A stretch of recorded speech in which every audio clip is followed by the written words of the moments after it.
If you've been losing a bunch of fruits and vegetables in the garden from rats and squirrels, well, today I'm going to share with you my 5 super simple ways of how I manage these pests in the garden to get them out so I can increase my productivity. So the first simple tip is going to be picking your fruit and vegetables before they're ripe. Now, this is specifically for fruits and vegetables that can be picked unripened or slightly unripened and taken inside to ripen the rest of the way, something like peaches. When you allow things to ripen on the tree, I know that they're going to taste amazing, but they also give off a really strong scent to squirrels, to rats, to birds, to all of the animals that are out there. And so what I do is I start looking for the color change. When I see the color change on the peaches going from that yellow color to getting some of the actual peach color, I will go out there and I'll start kind of pressing or squeezing the peaches to see if they have any give whatsoever. If they are rock hard, I don't pick them at that point. I wait until they have like the slightest amount of squeeze. And when they do, to me, that indicates that they will continue to ripen on my counter, and so that's when I pick them.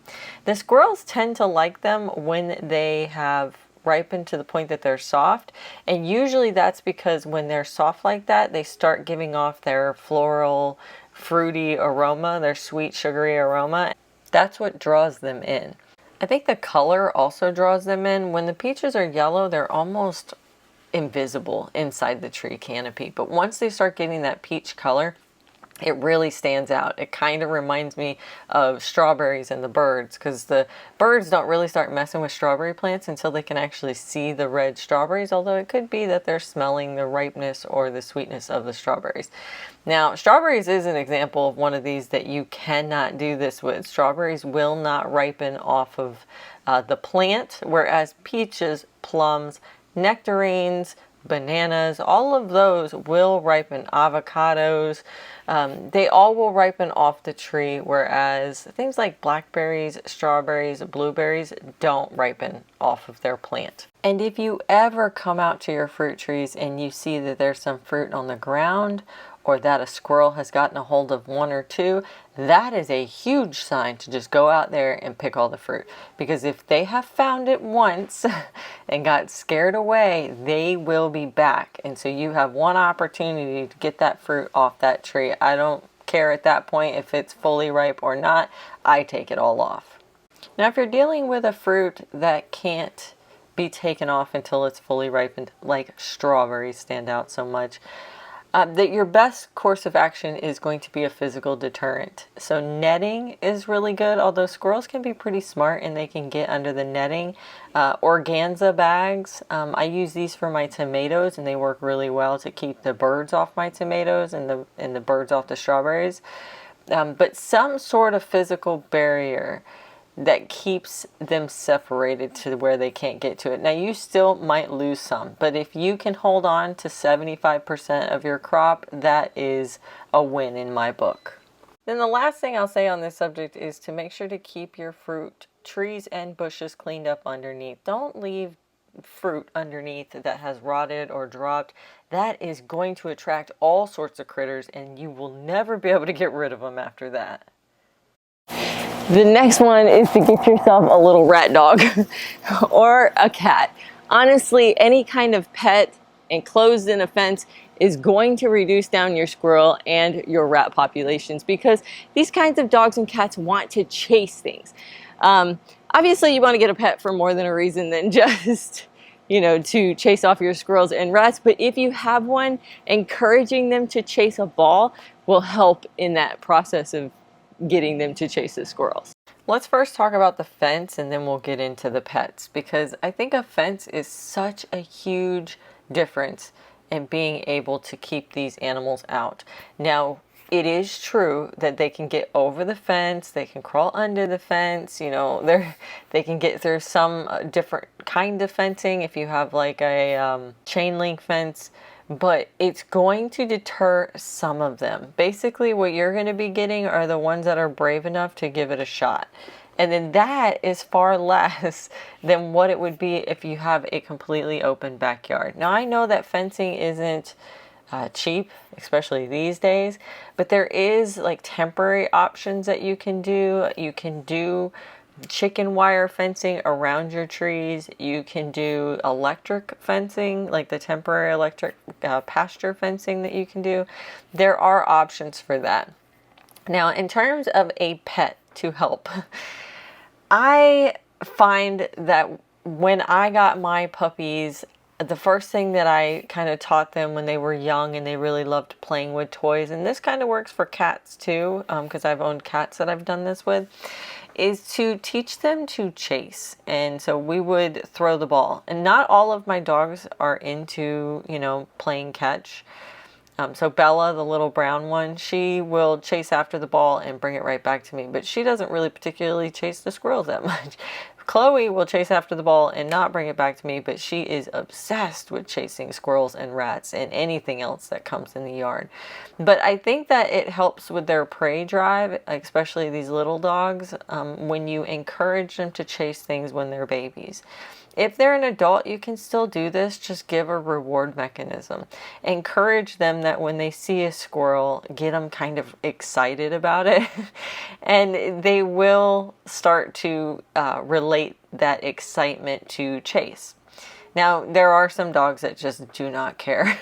There's some breeds of dogs, and there's even some breeds of cats that just do not care and will not chase, or will not, you know, try to scare the squirrels or the rats away. And that just, it is what it is. Bella, she is one of the dogs that will chase if Chloe is out there with her, but I have full-blown seen 2 squirrels in our yard when Chloe was inside and Bella was outside. And Bella just looked at the squirrels and didn't even try to chase them. But when Chloe's out there with her, suddenly she's the big dog in the yard, and she will go and she will chase right behind Chloe. It's a pack thing, maybe 2 animals. But if you don't have dogs or you're not into dogs, cats are really good at it, and you don't even have to train them. The next one, which is going to seem a little odd, is going to be giving them something to eat and drink.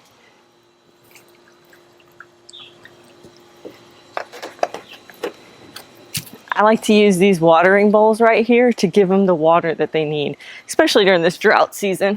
A lot of the times these animals, squirrels, rats, birds, they are going after the fruit and even like the tomatoes because those grow during our drought season here in Florida. And if you're not in Florida, sometimes they go for them just for this pure ease of being able to get water. It is a very quick, easy way to get sugar and to get water for them. That is food and water. Like, we understand this concept, right? We just don't want them eating our stuff. Well, I think there's some aspect of it that we do have to share. But when they get greedy, obviously we have to do things about that. But one of the ways that I have found with the squirrels in my area is that if I give them water, they are less interested in coming in my yard. They're coming into my yard over the fence, chancing seeing me or getting chased by my dogs because they are so thirsty. It's like a life or death situation for them. So if I give them a place to get some water, or maybe to give some, nuts or sunflower seeds or something that they particularly like up and away from the garden, they're going to go for the easy option every single time. Yeah, I mean, these fruits are definitely sweet and it is a temptation, but when you combine that temptation with what they could risk, being caught by a dog, being, encountering a human, those kinds of things, they're going to go for the thing that's easier. And the thing that's easier is going to be those water bowls and that food that you give to them. Now, I don't give mine food. I don't do the nuts or the sunflower seeds, but it always has worked just giving them the water, that they generally leave my stuff alone. I'll put a link to the water bowls that I use in my Amazon store. The link will be in the description of this video. But really think about your placement. You don't want it right next to the garden, but not too far away. You want it somewhere kind of where you see the squirrels hanging out. That's going to usually be up somewhere, up higher. That's why I put it on the top of my fence in the corner of my yard closest to the trees, giving them perfect opportunity to have an easy place to get their water. The next one's going to be creating some sort of physical barrier between the squirrels and rats and your fruits and vegetables. So an organza bag like this, insect netting or bird netting, and then What I love is my screen pool lanai. We talked about the physical barrier in terms of the organza bags and the netting earlier, but I want you to think outside of the box of what a physical barrier is. It could be a sunroom. We have something called Florida rooms down here in Florida in some houses. Those are great options. You have pool cages or lanais. A lot of us have pools down here. And so these are just perfect examples. There has never been a squirrel that's gotten inside of my pool cage. Now this really pertains to fruits or fruit plants that can grow in containers. This, what you see right here, is a jabuticaba.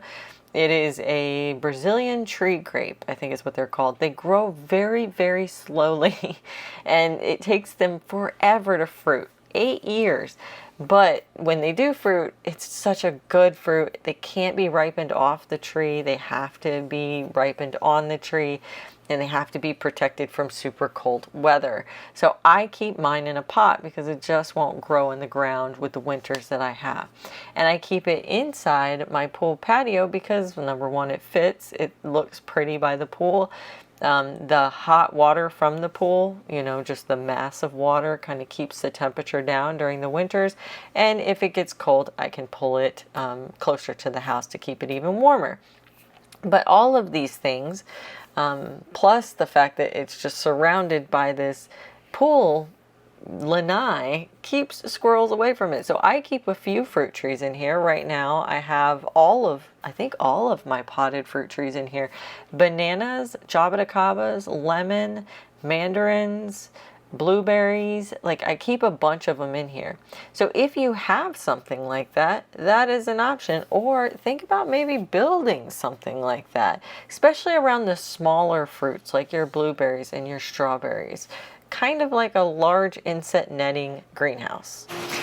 Another way, if they just are not cooperating with all the other previous ways I mentioned, is to trap them. This is a humane trap. It is a live trap, which means they're going to get trapped inside here once you bait it, and the little door is going to pop down and it's going to trap them in here, and you can choose how you want to deal with them after that. When it comes to squirrels, relocation is a good idea, but make sure to look at your county and whether or not that's allowed. There's many different kinds of traps that you can use. This live trap we like just because it's not messy. There are traps called snap traps that are very effective, extremely effective. Normally you would want to use those in an area maybe not outside. We put snap traps up in our attic when we have had struggles in the past, because if you put them someplace where there's not a issue with a squirrel or a rat, you're going to catch other unintended animals, which is really sad. But snap traps are highly effective, and they don't prolong the suffering of the animal. They're very quick. But you have to kind of be checking them often. The other one that I've seen that I thought was really neat was where people put like a 5-gallon bucket, and it has a swing top on it, on the top, and they bait the top so that when they climb up there, they kind of just fall right into the bucket because the swing top swings on them because of the balance. I thought those were pretty cool. We attempted those and we just couldn't get the squirrels or the rats to actually climb the little ladder that it takes them to get up to the top. What we found was these traps worked the best. Now, squirrels aren't so much interested in the baited traps. You kind of have to catch them running in their path. So you're going to put the trap in the path of where they typically run when they are running out of your yard when they see you or your dogs. And that usually catches them. Same holds with rats, although rats will go after a bait. But when you have fruit trees in your yard and you have food in your garden, they're less likely to take the baits that you're putting out and more likely to take your fruits. So it's kind of a little bit hard to catch them outside like that. It's easier to catch them as they're running away through their, path that they prefer to run. Like if it's for us, it's against our shed. So we have them lined up along the little path that they always run, and that's how we catch them. How you deal with them after you've caught them. If it's not a snap trap will generally destroy or cull the animal immediately. But if you are doing a live trap like the flip top 5-gallon buckets or the live trap that I showed earlier, you're going to have to do something with those animals.